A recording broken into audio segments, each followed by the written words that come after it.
देवभूमि हिमाचल में हर बरसात, हर बादल फटने और हर भूस्खलन के बाद दो चीज़ें साथ साथ चलती हैं। एक तरफ पहाड़ का टूटना और लोगों का जीवन बिखरना, और दूसरी तरफ नेताओं अफसरों का थैला भरकर आकलन ले जाना। जनता के आंसुओं और टूटे घरों को आंकड़ों की शक्ल में कागज पर पैक कर लिया जाता है और अखबार की सुर्खियों में सजाया जाता है, मगर असली राहत, असली सहारा आज भी गांव टोले के चलन से ही मिलता है। जहां पड़ोसी अपने घर का दरवाजा खोल देता है, लड़के रस्सी का पुल बना देते हैं और लोग रूखा सूखा बांटकर जिंदा रहते हैं।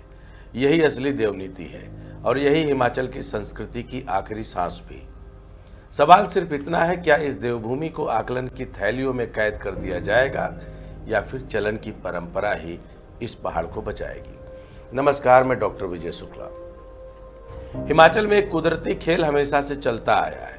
पहाड़ों का टूटना, नदियों का उफान मारना, सड़कों का बह जाना, घरों का खिसक जाना, पर अब इसके ऊपर एक और खेल बैठ गया है, आकलन का खेल। यह खेल नेताओं का है, अफसरों का है और उस तंत्र का है जो हमेशा अपनी जिम्मेदारी से बचने के लिए कोई न कोई नया बहाना तलाशता रहता है।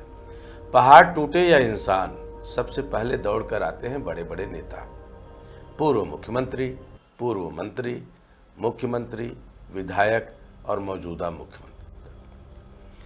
वे खाली हाथ आते हैं और थैला भर भर कर आकलन करके ले जाते हैं। यही आकलन अखबार की सुर्खियां बनता है। यही आकलन एजेंसियों की रिपोर्टों में आंकड़ों की शक्ल में घूमता है। यही आकलन थैले में छुपाकर अपने साथ लाए गए माइक से बोलकर दुनिया को सुनाया जाता है। और फिर यही आकलन जनता की उम्मीदों का मजाक उड़ाता है, क्योंकि उसका कोई वास्तविक नतीजा जनता तक पहुंचता ही नहीं है। यह आकलन करने की परंपरा दरअसल जनता के दर्द को थैले में भरकर ले जाने का सधा हुआ तरीका है। हर बार वही सवाल बनते हैं, वही बयान दोहराए जाते हैं और जनता के हिस्से में रह जाता है बस टूटा घर, बहे मवेशी, डरा हुआ बचपन और इंतजार का बोझ। नेताओं के लिए यह एक फोटो खिंचवाने का मौका है, अफसरों के लिए एक फाइल मोटी करने का बहाना है और हम मीडिया के लिए एक दिन की हेडलाइन। लेकिन पहाड़ की संस्कृति में अभी भी चलन जिंदा है। चलन का मतलब है समुदाय। चलन का मतलब है अपने अपने हिस्से का रूखा सूखा साथ बांटना। कोई घर टूटा तो पड़ोसी का घर खुला, कोई शादी ब्याह हुआ तो गांव के लोग सब मिलकर खड़े हुए, कोई पुल बह गया तो रस्सी और बांस से नया रास्ता बना दिया गया।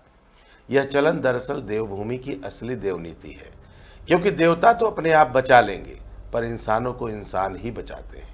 यही वजह है कि आपदा के समय भी आप लोग अब भी अपने ढंग से एक दूसरे का साथ निभा रहे हैं। मगर यह भी सच है कि आकलन और चलन के बीच अब एक युद्ध छिड़ा हुआ है।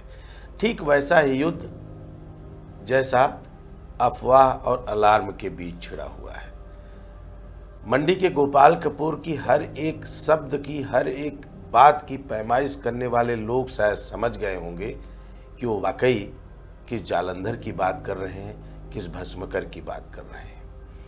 उनकी बातों में देव नीतियों का अपना एक आदर भी है। अपने शास्त्रों से खोजी गई, लगातार अध्ययन के बाद निकाली गई देव नीति के सही तरीके पर परोसने की अपनी पूरी प्रक्रिया भी है और उनका तजुर्बा उस पर भारी है।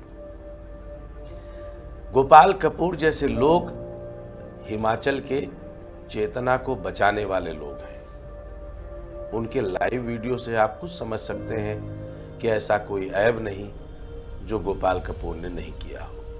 लेकिन गोपाल कपूर का एक ऐब हिमाचल के लोगों के लिए सुरक्षा का कारण बन रहा है। वो है लगातार अपनी बात पर टिके रहना और हिमाचल की संवेदनाओं से अपने आप को जोड़कर हर छोटी से बड़ी घटना का सटीक आकलन करना समय से पहले। सिस्टम हर चेतावनी को अफवाह कहकर टाल दे रहा है ताकि जिम्मेदारी न उठानी पड़े। जब 2023 में कुल्लू और मंडी में लगातार भूस्खलन हुए, जब शिमला में इमारतें दरकने लगी, जब किन्नौर में बादल फटा, तब भी प्रशासन ने कहा घबराने की कोई बात नहीं है। पर जब तबाही सामने आई तो वही प्रशासन अलार्म बजाने लगा कि हालात बहुत गंभीर हैं। यानी पहले अफवाह कहकर टालो, फिर अलार्म बजाकर डराओ। यही तंत्र का दोहरा खेल है। जनता अब समझ गई है, जब पानी खुद हैंडपंप से बाहर आने लगे तो लोग पहचान जाते हैं कि दबाव बहुत ज्यादा हो गया है। धरती के भीतर का दबाव हो या जनता के मन का, जब सीमा टूटती है तो सब कुछ बाहर आ जाता है। यही हुआ है मनाली और ब्यास घाटी में। यहाँ डीपीआर की नीतियां कागज पर कीले गाड़ती हैं, मगर असलियत यह है कि कूड़ा ब्यास नदी पर ही फेंका जाता है, क्योंकि उस समय के मौजूदा मंत्रियों को और यहाँ के विधायक को ऐसा लगा होगा कि ब्यास के मुहाने पर बिल्कुल सही तरीके से बनाया गया यह वेस्ट मैनेजमेंट का अपना तरीका मनाली के लिए एक वरदान साबित होगा। बदबू के साथ मनाली में हर कोई इंटर करे और बाद में हर बारिश ब्यास नदी इस कूड़े को अपने आप साफ करके मैदानों तक ले जाए, और मैदानों तक भी नहीं, वो पंडोह के डैम में जाकर के गाद के नीचे कहीं न कहीं छुप जाए। पर्यटन के नाम पर गंदगी का ऐसा पहाड़ खड़ा कर दिया कि देवताओं की सुगंध के ऊपर कचरे का दुर्गंध वाला पूरा गुबार उड़ रहा है। जनता को बस वही नतीजा मिल रहा है जो आकलन से मिलता है। लंबी फाइलें, खोखली घोषणाएं और जनता के हिस्से में इंतजार। नेताओं का भी यहाँ दो तरह का रुख है। कुछ नेता मदद का चलन निभाते हुए आते हैं, जो भी साथ में है चाहे रूखा सूखा हो जनता में बांट देते हैं। उनका आना तस्वीरों और बयानों से नहीं बल्कि समुदाय में जुड़ाव से होता है। वहीं दूसरी ओर कुछ पूर्व मंत्री, पूर्व मुख्यमंत्री, मुख्यमंत्री और विधायक भी आते हैं, पर उनकी थैली में बस कागजी आकलन और चेहरे पर अकड़ होती है। वे आते भी हैं तो सिर्फ सवाल छोड़ जाते हैं और जाते भी हैं तो जनता को इंतजार दे जाते हैं, क्योंकि उनकी संस्कृति अब डीपीआर संस्कृति बन गई है। फाइलों में राहत, कागजों में मदद और जमीन पर सन्नाटा और सोशल मीडिया पर पूरी तरीके से चिल्लपो। इस सब के बीच मंडी का कपूर जैसे लोग अलग ही नजर आ रहे हैं। कपूर की खासियत ही है कि जहां होता है वहां माहौल शुद्ध हो जाता है, बुरी गंध मिट जाती है, हवा में हल्की ताजगी फैल जाती है।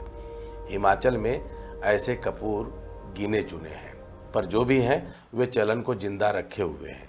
वे लगातार जनता को चेता भी रहे हैं, कहते रहते हैं कि अगर दबाव और बढ़ा तो पहाड़ ही नहीं टूटेंगे, समाज भी टूट जाएगा।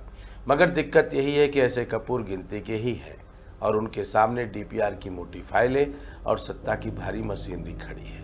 चाहे वो मंडी में अलग अलग तरीके से आगाह कर रहे गोपाल कपूर हों या मनाली में पूर्व चेयरमैन चमन कपूर।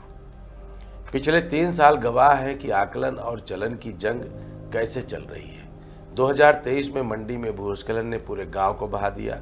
शिमला में मकान गिर पड़े। 2024 में सोलन और किन्नौर में बादल फटे, सड़कें और पुल बह गए।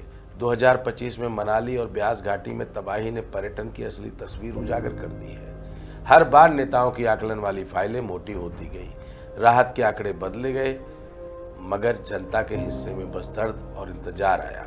मदद की राशि गांव तक पहुंचने में ना जाने अब भी कितने महीने लग जाएंगे।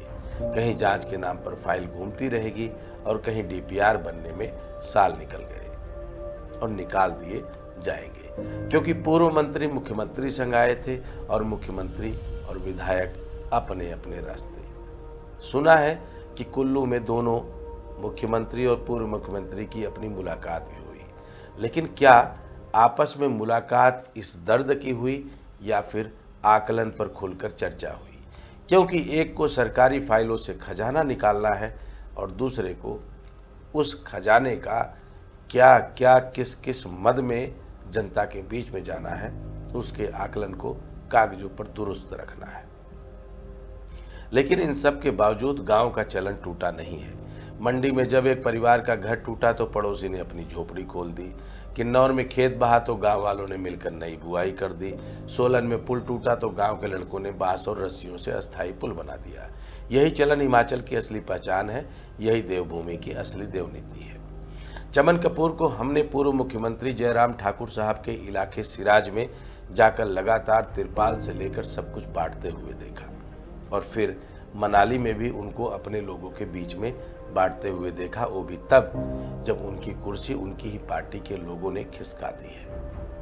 बहरहाल हमने पूर्व मंत्री और मुख्यमंत्री को भी, पूर्व मुख्यमंत्री को भी देखा, जो जगह पर गए, आश्वासन दिया, फोटो खिंचाई, लेकिन गए थे खाली हाथ।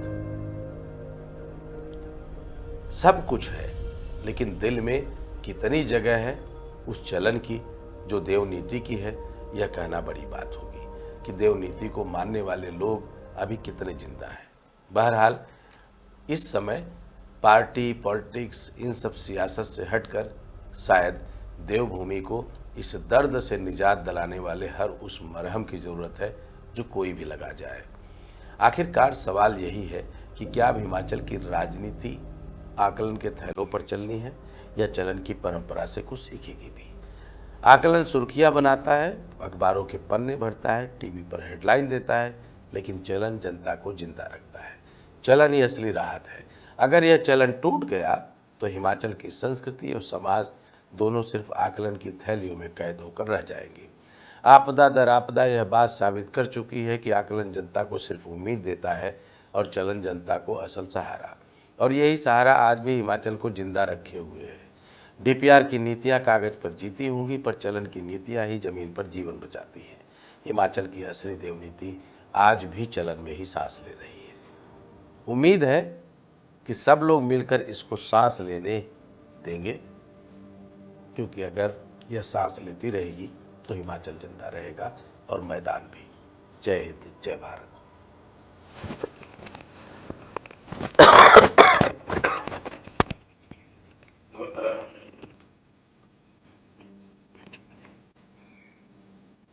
ठीक है कुणाल, आज तो मेरे ख्याल से खासा भी नहीं है ना।